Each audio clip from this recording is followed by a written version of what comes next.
Hej allihopa! Welcome to my first pregnancy update.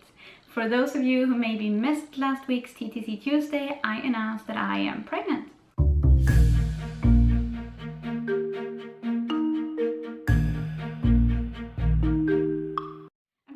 I thought that I would tell you where I am in the pregnancy. I actually will keep putting these videos up on Tuesdays because it's a perfect day, because this is the day that I go from 1 week to the next. So today I am 6 weeks and 0 days, which means that I have gone 6 weeks in my pregnancy, and tomorrow will be the first day. I guess today is the first day of the 7th week. So my updates will always be about the week that has passed. That's the plan anyway. And this week the embryo is the size of a ladybug, so that's why you saw a ladybug in the intro. If you saw the video last week, you saw that I was very happy and excited about being pregnant, and I thought that I would give you, for those who don't know my history, just give you a short little history of what we have been through when it comes to fertility. We started trying for a baby in 2010. In 2013, we had our first son, who was an IVF baby. And 4 months later, in August of 2013, we started trying for a sibling. And so that's almost 3 years ago. And I have had 3 miscarriages during that time. One was in week 5, one was in week 6, and one was a missed abortion. So the embryo stopped growing at week 9, but we found out week 13 on an ultrasound. So that's kind of the history, and all through this time, these miscarriages and these almost 3 years, we have been doing hormone treatments. So we did 2 frozen thawed embryo transfers, which is basically IVF. And then for the rest of the time, we've been doing hormones with the same substance that you take when you're doing IVF, but without taking eggs out, without fertilizing them in a lab and stuff, because that is very expensive in Sweden. And this treatment that we just did, that we got pregnant on, was actually our last one, because the doctors had said that we have done so many now without success that they kind of felt like we need to move on to IVF. And that was definitely what we wanted to do all along. It's just so much more expensive here than the treatments that we have been doing. So yeah, this was our last treatment and we got pregnant. And my due date is actually on Valentine's Day, February 14th of 2017. So that's kind of fun. We don't really celebrate it much or anything like that, but it's an easy date to remember, so I think it's kind of fun. As for symptoms, I started out thinking that I was going to get my period because I was having cramps like a couple of days before the day that I expected my period, and a couple of days after I kept having cramps. I did test on day 16 after my ovulation, and obviously I was pregnant, but I still had cramps, and I did have cramps for a few more days, so I kind of thought that my period was gonna come, that I was gonna have a very early miscarriage. And so far so good. It's been about a week and a half since I tested, and yeah. So far so good. I was actually very anxious and paranoid, I think, the first few days. I kept running to the bathroom, sometimes several times, like every hour, because I was sure that there was blood.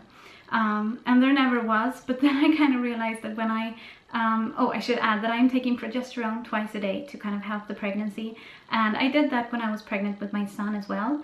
And they told me, if I remember correctly, they told me that I wasn't gonna get my period whether I was pregnant or not, because of the progesterone, that it kind of pushes those things away so you don't start bleeding. So I'm guessing that that's the case now too. So I'm not scared of starting to bleed anymore because I'm taking the progesterone, but that doesn't mean that we're like fine or out of the woods. The embryo could stop developing at any second and I wouldn't know it, so that's kind of the difference. But at least I don't have to run to the bathroom or wear pads or whatever because I'm just so scared of it, so that's good. But yeah, just fear of a 4th miscarriage is definitely very strong, and you can't do much about it. You just have to kind of live through it, and hopefully everything goes well. The symptoms that I've had since I took the test have been kind of not very noticeable. I thought I've kept telling Michael, my fiance, that I don't have any symptoms and I'm so worried about it. And then at the same time, I keep telling him that I'm so tired and I have a headache and I'm so hot all the time.